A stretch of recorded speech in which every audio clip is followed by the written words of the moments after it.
Vamos con el primer bloque de gramática del tema 5. Me dirijo allí. Siempre, lógicamente, como es normal dentro de Theory and Resources. Y en este caso, esa primera entrada que dice Grammar can counts for possibility and revision. Bueno, pues allá voy. Si antes de iniciar el curso ya habíais estudiado inglés o conocíais algo de inglés, es probable que ya conocierais el verbo can y que supierais que la traducción es el poder, ¿no? Que es el verbo can, que se utiliza, insisto, con la traducción de poder. Bueno, el verbo can pertenece a un grupo de verbos que llamamos los verbos modales, que es un grupo muy amplio, hombre, quiero decir que ya se estudia en niveles más avanzados, pero bueno, que sepamos, como digo, que pertenece a eso que llamamos los verbos modales, ¿ok? Y efectivamente, can se traduce, como está diciendo, por poder. Y normalmente can, en una frase afirmativa, en una frase negativa o en una frase interrogativa, va seguido de un verbo. ¿Vale? Es decir, que será poder hacer algo. Can y luego un verbo. Can't y luego un verbo. Can, sujeto y luego un verbo. ¿Vale? Es decir, que no es que can va por ahí solo, sino que can siempre se utiliza, tiene sentido, cobra sentido cuando va seguido de un verbo. Bueno, can además tiene algunas características formales que vamos a comentar, ¿no? Primero, como dice ahí, se utiliza la misma forma para todas las personas gramaticales. Es decir, aquí no vamos a tener eh, I can, una forma, you can, otra no, sino que can es igual para todos. I can, you can, he can, she can, it can, we can, you can, they can. Todos tienen la misma forma, ¿vale? Con lo cual no está mal. Yo puedo decir, she can speak 4 languages, o my new friends can't go out. It can o can es igual. Y lo que estaba diciendo, siempre van seguidos de un verbo en infinitivo, es decir, de un verbo en la forma que me la dé el ejercicio. Y cuidado, sin el to, es decir, el verbo se une con can directamente. ¿Por qué digo esto? Porque, y hay uno de estos fallos que, a pesar de los 20 y tantos años que llevo dando clases, sigue siendo un poco incomprensible para mí, muchos alumnos ponen can to y el verbo, can to y el verbo. No, can y el verbo. She can speak. My new friends can't go out. Can y el verbo se unen directamente, no hay nada en medio. ¿Vale? Bueno, pues vamos a ver ahora cómo es en la frase afirmativa, cómo es en la frase negativa y cómo es en la pregunta. ¿Vale? Que ya digo, no tiene mucha complicación. Bueno, en la frase afirmativa, pues el sujeto, can, el verbo, insisto, en la forma en la que nos dé el ejercicio y el resto de información, los complementos que hay. They can study English with the new American teacher. Ellos pueden estudiar inglés con el nuevo profesor americano. No, they can study English. Ok. En negativa, como ya conocemos, el orden de la frase es el mismo. Sujeto, verbo, complemento. Claro, aquí lo único que cambia en este caso es la forma de can, que se convierte en una forma negativa. Y como suele ser habitual, como ya he comentado varias veces, con las formas negativas, se prefiere, lo común, es utilizar la forma contraída. En este caso, can't. Nosotros no reparamos mucho en la pronunciación, ¿no? En lo oral, pero can es la forma afirmativa, can't la forma negativa. Suenan diferentes, ¿vale? Se escriben diferente, pero también suenan diferente. Can, can't. Bueno, pues insisto, ¿cómo sería la frase negativa? Sujeto, can't, el verbo en infinitivo, sin cambios, y los complementos. My mother can't cook very difficult dishes. Mi madre no puede o no sabe cocinar platos muy difíciles. Can't cook. Aunque como digo, la preferencia es de la forma corta, también existe una forma larga. Pero cuidado, porque la forma larga de can es poco peculiar. Es cannot, es decir, can con el not, pero escrito todo junto. Fijaos en el ejemplo. Your parents cannot help me with this problem. Tus padres no me pueden ayudar con este problema. Y cannot, en lugar de ir separado, como hemos visto por, no sé, en el verbo to be, is not, o con el presente simple, do not, does not, va junto, ¿vale? Así que, cuidado.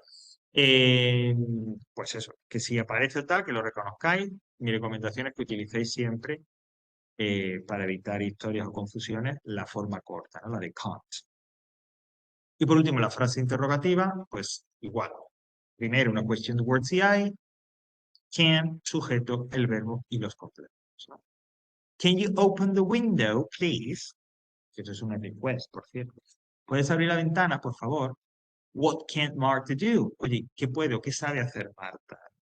En el caso de que la necesitemos, es decir, en el caso de que tengamos una frase con una pregunta de sí o no, las respuestas cortas pues se forman de la misma manera que siempre. Yes, no, el sujeto, y can o can't, ¿no? Yes, I can, yes, you can, yes, he can, yes, she can. Y en la negativa, no, I can't, no, you can't, no, she can't, no, we can't. Can the woman play the piano? Oh, yes, she can. ¿La mujer sabe tocar el piano? Sí.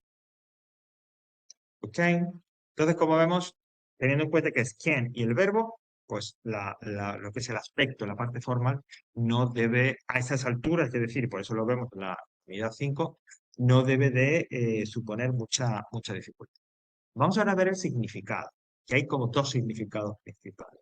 Lo vamos a ver como si fueran diferentes. Lo único que ocurre es que hay veces que esos dos significados se confunden en una misma frase. Es decir, que no son tan diferentes porque están muy relacionados o unidos entre sí.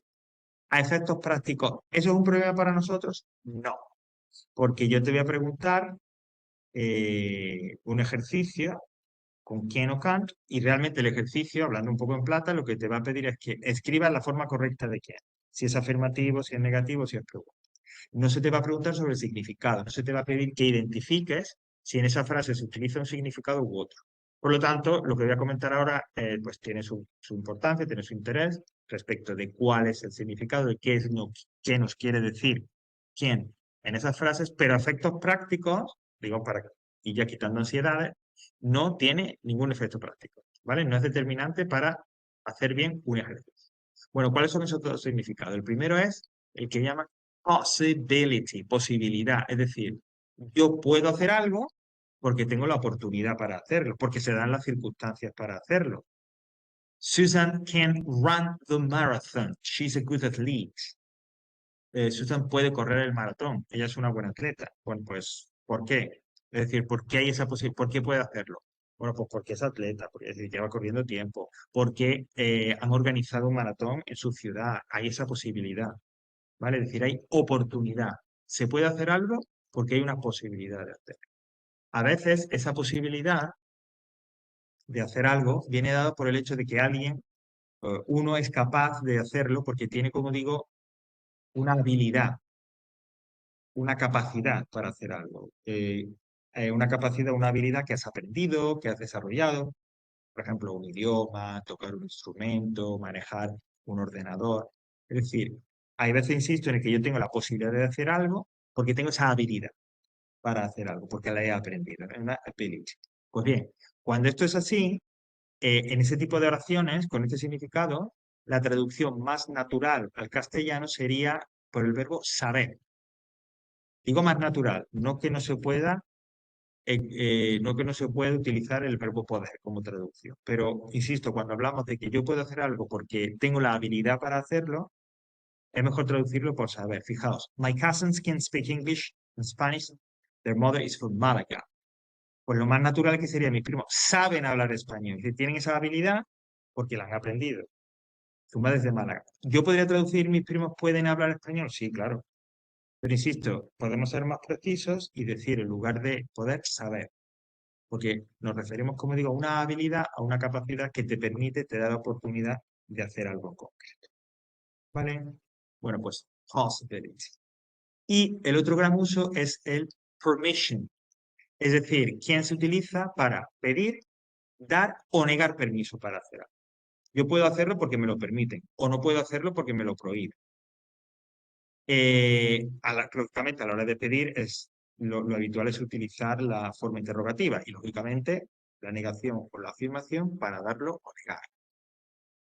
Can I go to the concert, ma'am? ¿Puedo ir al concierto, mamá? ¿Tengo permiso? ¿Me das permiso? Que sería la traducción, digamos, más así, eh, o sea, que iría al sentido. Can I go to the concert, ma'am? ¿Tengo permiso? I'm sorry you can't. It finishes too late. Pues no, lo siento, no puedes decir, lo siento, no te doy el permiso. Termina demasiado tarde. Can we do the homework in class, Mr. State? O sea, podemos hacer la tarea en clase, perdón, Mr. State. ¿Nos da permiso? Oh, yes, you can, children. Y aquí me permite una traducción un poquito más libre. Claro, sí, tenéis permiso, niños. Pedir, dar permiso o negar.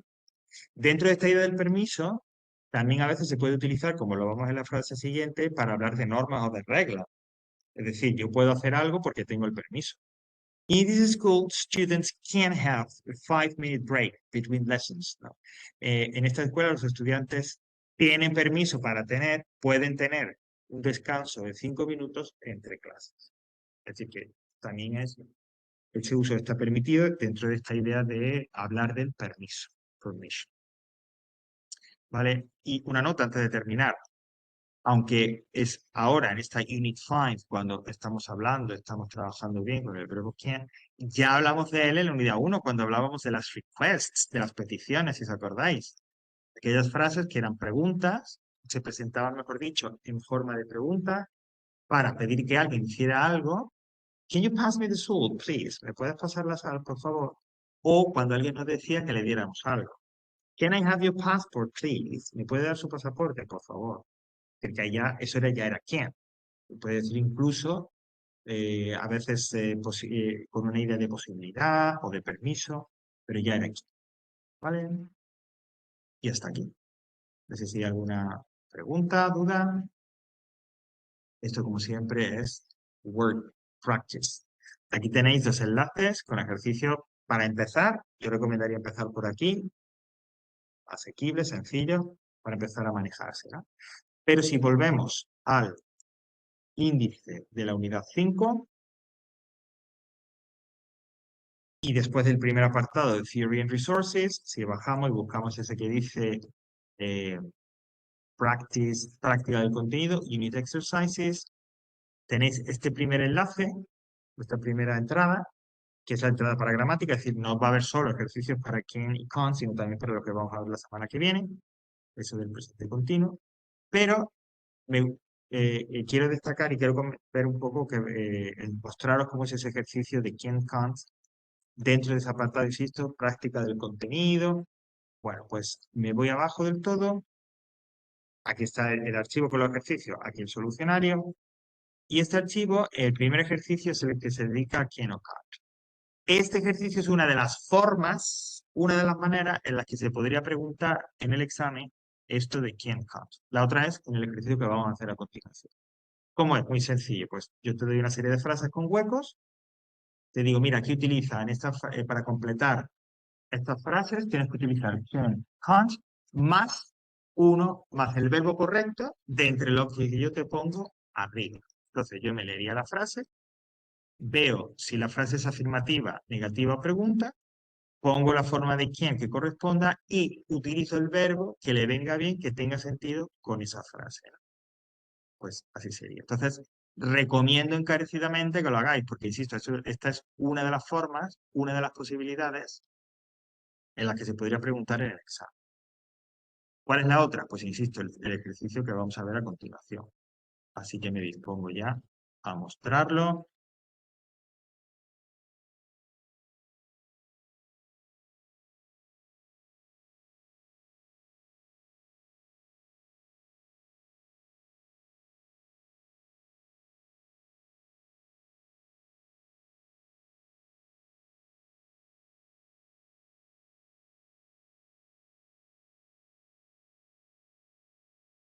Bueno, pues ese ejercicio, perdón, no, ya me he ido. Aquí está.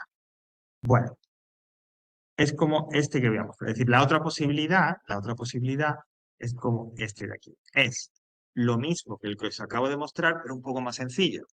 Porque tú no tienes que elegir el verbo, yo ya te doy el verbo al final de la frase. Entonces tú lo que tienes que hacer es, lees la frase, determina si la frase es afirmativa, negativa o interrogativa, utiliza la forma correcta de quién y el verbo que tienes al final entre paréntesis, como han hecho con el primer texto. I'm sorry, I can't remember your name.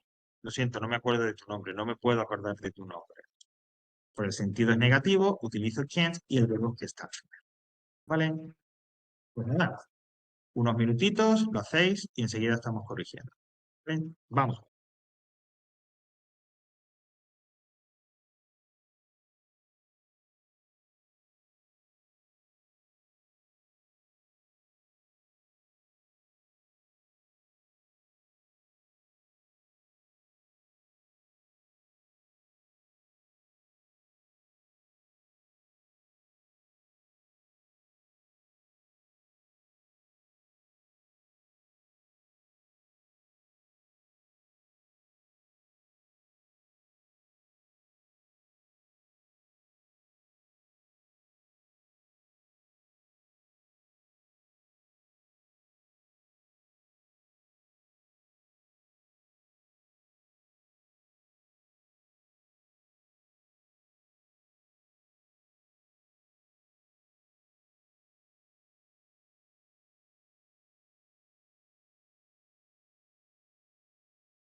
Javier, una preguntita. Cuéntame, Silvia. Yo no puedo decir en vez, o sea, tú dices que hay que decir, o sea, can't, ¿no? Sí, No puedo sí. decir can't. A ver, puede, yo te digo Porque yo he hasta donde un escuchado que poco dicen can't, ¿no? a ver, en la afirmativa, o sea, esto es lo que te dice la teoría, por eso te voy a decir, yo te puedo decir hasta dónde yo llego. ¿Qué quiere decir con esto? Y luego, lógicamente, sobre el terreno, en el inglés real, pues de lo que yo te digo a lo que realmente hay, pues seguro que habría variación. Entonces, la teoría, el estándar, lo que utiliza la mayoría de la gente, ¿qué es? Pues que en afirmativa es can, que la vocal es la misma de gato, can't, la que llaman la trap vowel, y la negación es una larga, can't, ¿ok? Can't. Eso, digamos, exactamente, es como lo estándar de ideal. Claro, ahora nos vamos a lo real y eso, manteniendo la diferencia, pues lógicamente luego seguro que se reproduce, hay una variedad de sonidos, ¿no? Y de repente lo que tú me dices, pues se puede hacer. Yo, claro, ahí, desgraciadamente para mí, no te lo puedo, porque ya digo, al no estar en contacto con lo que es un inglés real, pues a veces es difícil llegar un poco a ese tipo de cuestiones. Yo te digo entonces que la norma, la teoría nos dice eso. Luego, evidentemente, puede que se dé eso, ¿no? Y de repente en un inglés real la diferencia no sea tanta, no sea tan acusada. Es más, can y can't, la afirmación y la negación, son lo que se llama en inglés palabras funcionales. ¿Eso qué quiere decir? Son palabras que realmente no tienen un significado exacto. El significado es lo que viene después. Cuando yo digo I can't remember, realmente lo importante es que recordar está en negativo, o sea que no recuerde, ¿vale? Correcto. Entonces, esas palabras funcionales, que no solo son quien o can, que son otras muchas, a la hora de pronunciarla en un inglés real, se debilita mucho su pronunciación. Tanto es Ok. así que a veces hay algunos casos de palabras que aparecen desapercibidas, casi que no se dijeran, ¿no? Entonces, alguien va a decir, I'm sorry, I can't remember your name. Pues si es en el teatro, si recitándolo, o si quiero recalcar que es que no me acuerdo, diré, I can't remember, I can't remember. En cambio, si es una frase así, no me dice, I'm sorry, I can't remember your name. I'm sorry, I can't remember your name. Y el can't casi que no suena, está por ahí, ¿no? Pero no suena. Entonces, respondiendo a tu pregunta, pues posiblemente sí. Sí, sí, sí. Bueno, si le Entraría pongo quizás en este. énfasis a la T al final, yo creo que sí se puede, ¿no? O sea, Sí, puedo decir can't. claro, porque es en ese caso lo que tú me estás diciendo es el elemento diferenciador, ¿no? Correcto. Entre tal, ¿no? Can't, a mí me cuesta decir que can't, efectivamente. ¿Vale? Lo puedo hacer. Eh, Sí, Si, te lo, si, insisto. si, si le pongo énfasis a la T al final, sí lo puedo hacer, mm, ¿verdad? Ya digo, insisto, yo te digo cuál es la norma y te digo también que las variaciones entre lo que podría estar lo que tú me dices, pues pueden existir. Sí, sí. Ok, ¿Vale? gracias. Esto a ti, Silvia. eh, como siempre, porque planteas cuestiones muy interesantes.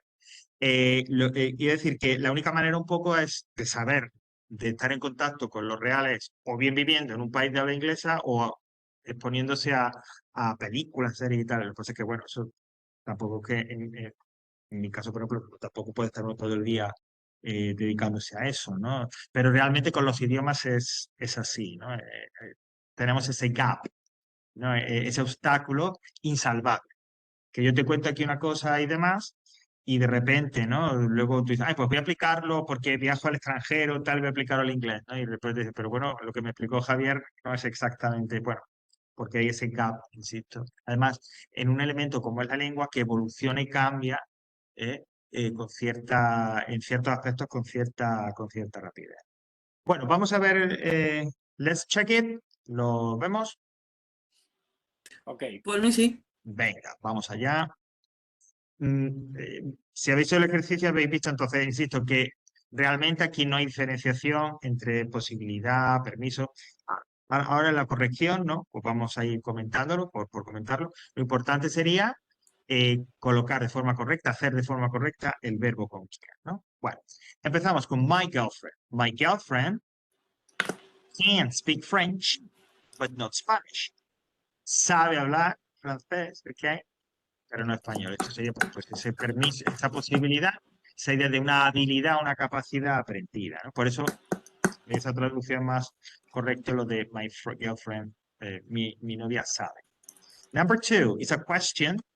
Can you help me? This box is very heavy, ¿no? Esta caja es muy pesada, ¿no? ¿Me puedes ayudar? Es una request, una petición hacia alguien, a que alguien haga algo por ti. Number 3, I can't see you tonight.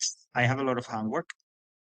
no podemos quedar esta noche porque tengo mucha tarea, ¿no? Entonces, pues no tengo esa posibilidad. O, quién sabe, tirando un poco del hilo, no tiene permiso. Que sus padres le han dicho, no vas a salir esta noche.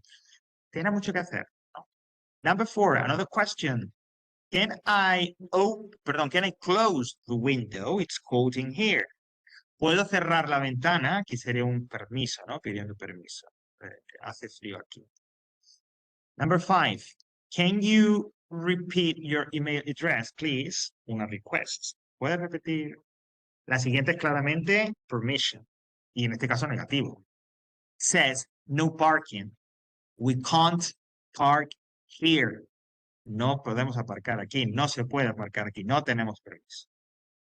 7. Andy doesn't want to go to the beach. He can't swim. That's right. No sabe nadar. No tiene esa posibilidad porque no domina esa habilidad. Y por último, another question, pidiendo permiso. Can I use your phone? I want to call my parents. Okay. Questions? No.